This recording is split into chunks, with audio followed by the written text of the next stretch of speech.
Buen día, ¿cómo están? Hoy vamos a ver el capítulo 3, terminar el capítulo 3 con las iglesias Filadelfia y la Odisea. El mensaje de la iglesia de Filadelfia está en Apocalipsis 3, versos del 7 al 13. Escribe al ángel de la iglesia en Filadelfia: esto dice el santo, el verdadero, el que tiene la llave de David, el que abre y ninguno cierra, y cierra y ninguno abre. Los elogios. Versos del 8 al 10. Aunque tienes poca fuerza, has guardado mi palabra y no has negado mi nombre. Haré que los que mienten vengan y se postren a tus pies y reconozcan que yo te he amado. Por cuanto has guardado la palabra de mi paciencia, yo también te guardaré de la hora de la prueba que ha de venir sobre el mundo entero. ¡Wow! ¡Qué elogios! Las palabras hablan por sí solas. Filadelfia significa amor fraternal.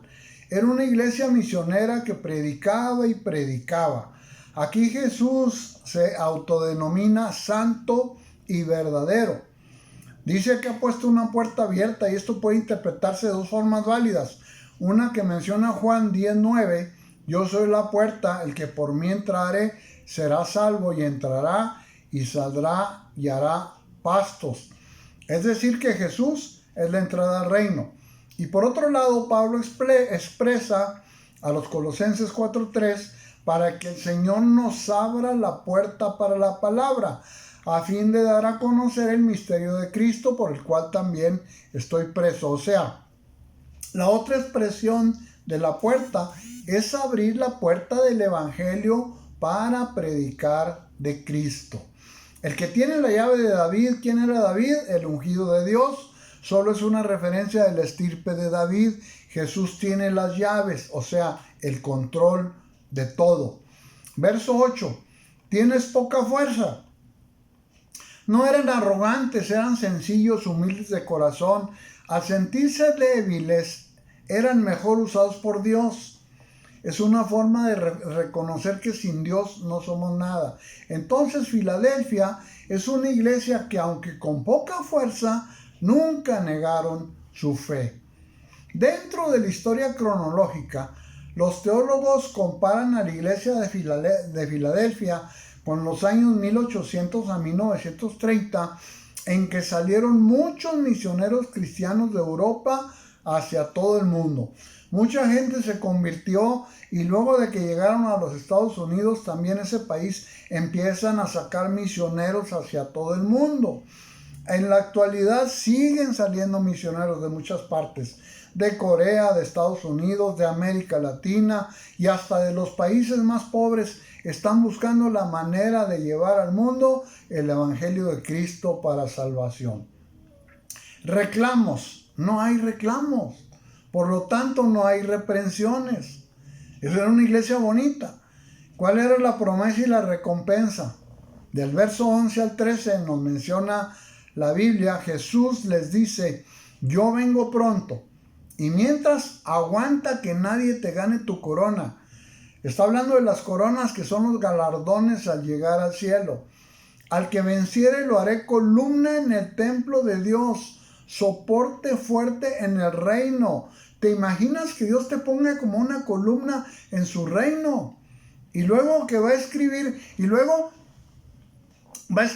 sobre los que permanezcan en él, su nombre, el nombre de Dios. ¿Cómo? Pues no sé si sea literal esto, pero espiritualmente el nombre de Dios es como cuando somos sellados con el Espíritu Santo. Y bueno, finalmente habla de la Nueva Jerusalén. La Nueva Jerusalén te hará ciudadano de la ciudad santa. La Nueva Jerusalén que desciende del cielo y estará en la tierra. Esto lo vamos a ver en capítulos más adelante. Pero termina: el que tiene oídos oiga. O sea, escucha con atención y haz caso. Eso quiere decir. Ahora vamos a ver el mensaje de la iglesia de la Odisea. Apocalipsis 3, del 14 al 22. De los versos 14 al 17, el mensaje empieza diciendo que Él es el amén, o sea, el que concluye, que termina todo. Y también menciona fiel y verdadero. exactamente igual que como empezó el libro en Apocalipsis 1:5. Pero aquí le incluye también el principio de la creación. Jesucristo es el principio de la creación. ¿Cuáles son los elogios? No hay elogios para esta iglesia. Hay puros reclamos. Ellos creían que andaban bien, pero no, porque Jesús les reclama que conoce sus obras, lo que hacían y no daban testimonio. Tenían dinero, pero eran pobres espiritualmente. Les llamó desventurados, con un futuro adverso del que no se daban cuenta ni ellos mismos. Miserables, les dijo, alejados de Dios porque estaban en la miseria, porque estaban alejados de Dios. Como cuando estás asistiendo a la iglesia pero sin una relación con Dios. Y también les dice pobres, ciegos y desnudos. Muy duras palabras. Es como cuando no te das cuenta de lo indiferente que eres con el necesitado. Estás ciego, te basas en lo que tienes, pero no agradeces al Dios que es el que te da lo que tienes. Entonces, al final de cuentas, sin Dios no tienes nada. No tenemos nada sin Dios. Estás desnudo. Así lo dice Jesús. Si no tienes sin mí, estás desnudo. Entonces les llama tibios, ni fríos ni calientes. Y dice, los vomitaré de mi boca. Qué tremenda palabra. Miren, nosotros hicimos un viaje a Turquía, mi esposa y yo, y estuvimos en esas ruinas de todas las iglesias de Asia, de esas 7 iglesias, ahí estuvimos. En este lugar de la Odisea había montañas de donde brotaba el agua fresca de la parte de arriba, como un manantial, la parte alta, y conforme bajaba el agua por las canales, sobre todo en verano, el agua se volvía tibia, ya no era buena para tomar. Ahora, en la parte de abajo había un lugar donde brotaba agua de un manantial, pero de aguas termales, medicinales, curativas, que al correr hacia el pueblo también se volvían tibias. Tampoco servían porque perdían sus propiedades. Entonces, de ningún modo, el agua tibia servía. Entonces, ellos sabían de lo que Jesús les estaba hablando. El agua fría, buena. El agua caliente, termal, muy buena. El agua tibia no servía.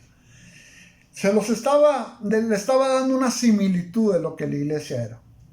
Con un pie en el mundo y con otro en la iglesia. Siquiera fuera frío, porque cuando eres frío tú reconoces, si eres frío, puedes darte cuenta que necesitas la ayuda de Dios y la buscas, ¿no es cierto? O si eres caliente es porque estás apasionado de Cristo. Eso es mejor. Pero nunca tibio. Porque así era esta iglesia, creyendo que estaban bien, cuando realmente era esta iglesia creyendo que estaban bien, pero estaban a medias. Así eran los reclamos para la iglesia de la Odisea. ¿Cuál era la reprensión? Versos 18 y 19. Compra oro refinado. El oro es lo puro, la deidad y la santidad de Dios. Refinado en fuego, o sea, purificado. Vístete con vestiduras blancas, sin pecado, que no te veas desnudo, o sea, sin Cristo. Y ponte colirio para que veas lo mal que andas y te arrepientas. Y había colirio. Porque yo reprendo y castigo a todos los que amo. Si Dios no te amara, no te castigaría. Versos 20 en adelante, ya va a terminar. He aquí yo estoy a la puerta y llamo.